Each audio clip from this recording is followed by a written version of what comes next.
Ante todo, gracias por la invitación y por el honor que supone para mí disponer de su atención durante unos minutos para ofrecerles mis reflexiones y sugerencias ante el histórico evento que puede suponer, que debe suponer, que espero que suponga la Conferencia del Agua en Nueva York.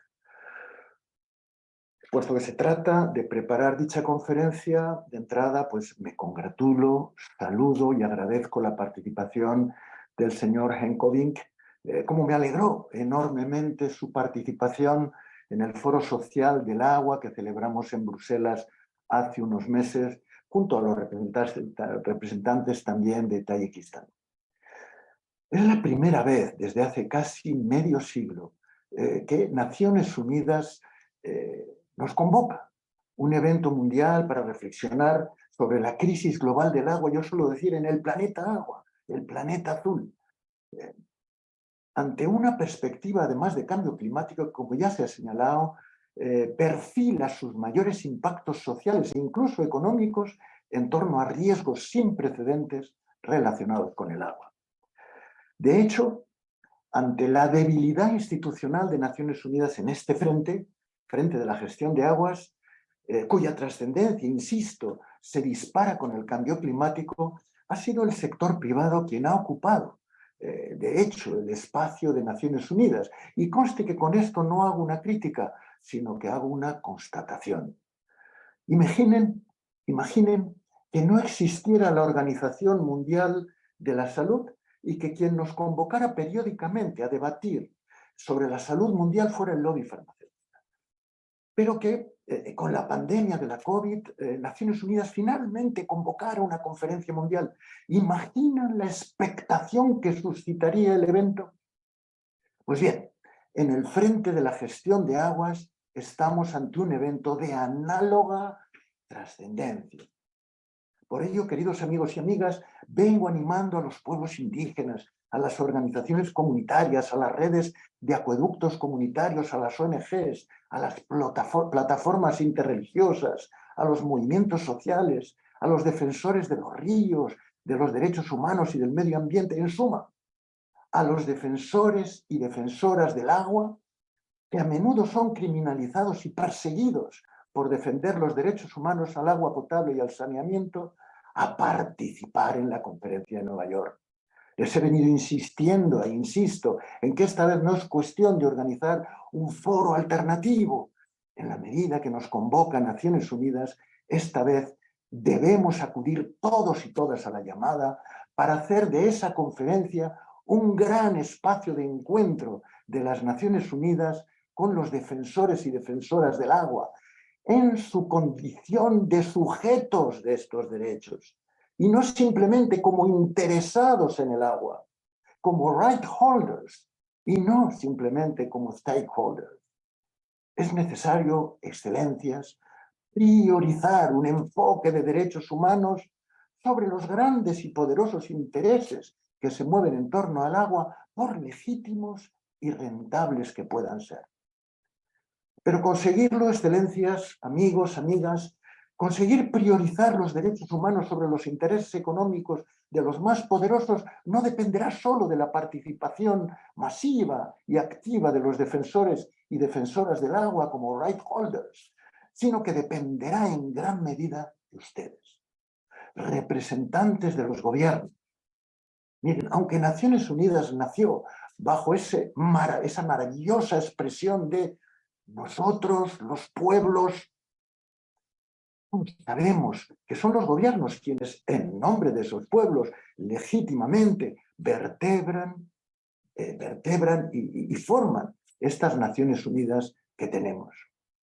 Por ello, excelencias, aquí y ahora, yo les pido a los gobiernos de América Latina y del Caribe que abran espacios de diálogo con los defensores y defensoras del agua en Nueva York. Yo les pido que pongan en marcha desde América Latina una alianza con otros estados del mundo entero en una estrategia para que esta conferencia suponga un punto de inflexión, que marque un antes y un después, que establezca un compromiso de diálogo y de trabajo en común con los defensores y defensoras del agua. Insisto, como right holders. Un compromiso de trabajo y diálogo con quienes sobre el territorio son los más interesados en avanzar de forma efectiva en el cumplimiento de la ODS, encabezados y liderados, no lo olvidemos nunca, por las mujeres, que como todos sabemos son las que a diario dedican gran parte de su tiempo, de sus energías, de su inteligencia, a buscar el agua para sus hogares y comunidades, allí donde aún no está garantizado el acceso al agua potable y al saneamiento. Un compromiso de trabajo y diálogo con quienes a menudo son criminalizados, reprimidos e incluso asesinados, como mi querida hermana y amiga Berta Cáceres, por defender sus ríos, sus humedales, manantiales, de los que dependen sus vidas y esos derechos humanos que hemos establecido como obligaciones de todos los estados desde Naciones Unidas. El Foro Social del Agua, organizado en noviembre por el Consejo de Derechos Humanos en Ginebra, marcó un precedente para la conferencia a la hora de asumir ese enfoque de derechos humanos y de abrir espacios de diálogo con los defensores del agua. El Latinosan, que se celebró hace poco en Cochabamba, también marcó el camino. América Latina, excelencias, es un continente que marca liderazgo en múltiples aspectos en la lucha por los derechos humanos al agua potable y saneamiento.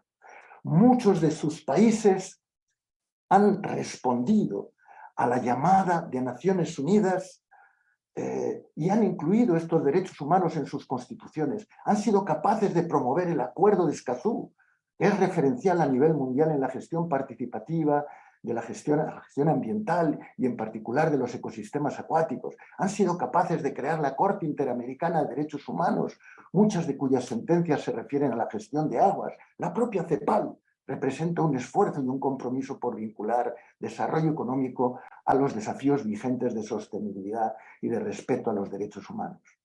Pero sobre todo, excelencias, América Latina dispone de un patrimonio cultural y social y político sin igual en este frente.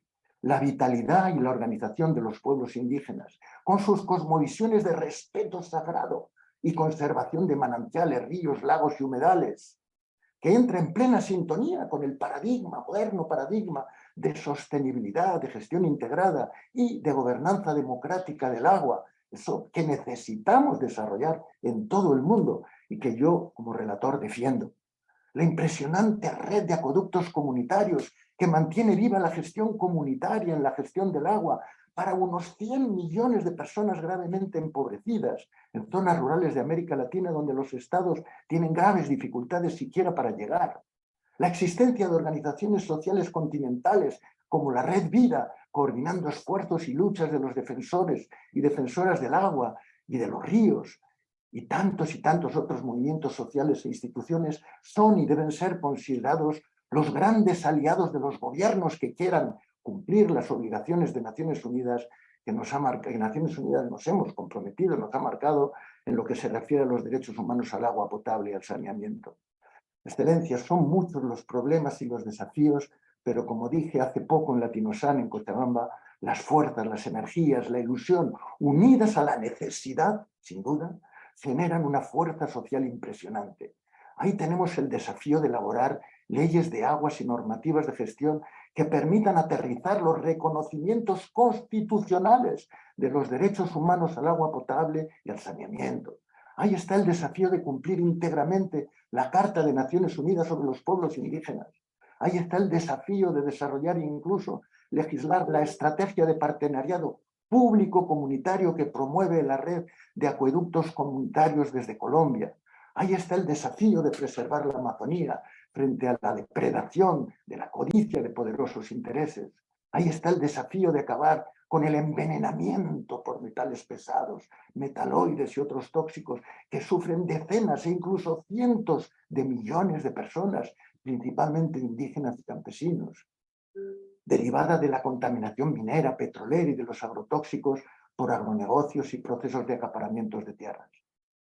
Sí, cierto, grandes desafíos, pero también no lo olvidemos, una inconmensurable energía para afrontar estos dos desafíos que siempre propongo como prioridades en el mundo entero frente a esta crisis global del agua. Uno, hacer las paces con nuestros ríos y ecosistemas acuáticos. Y dos, promover una gobernanza democrática del agua entendida como un bien común, accesible y disponible para todos, pero no apropiable por nadie, y no como una mercancía. Muchísimas gracias.